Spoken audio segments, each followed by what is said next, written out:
Good evening everyone. চলুন আজকে বিকেলের চাটা আপনাদের সাথে শেয়ার করি।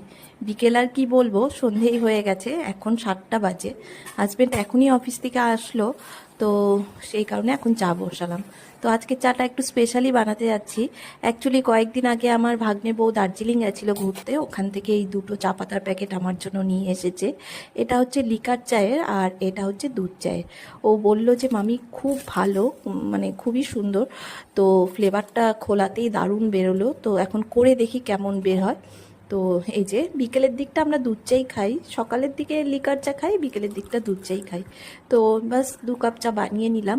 তো ও আবার ফেরার সময়, অফিস থেকে আসার সময় দুটো কচুরি নিয়ে এসেছিলো। তো এই যে কচুরিগুলোও নিয়ে নিলাম। দাঁড়ান আগে চাটা খেয়ে দেখি কেমন। তো প্রথমেই আগে একটু জল খেয়ে নিলাম, চা খাওয়ার আগে জল খাওয়ার অভ্যেস আমার বরাবরই। তো আগে খেয়ে দেখি, তারপর আপনাদের জানাচ্ছি কেমন। তো সত্যি বন্ধুরা, চাটা অপূর্ব হয়েছে খেতে, ফ্লেভারটা এত সুন্দর। লিকার চাটা এখনো খাইনি, ওটা কালকে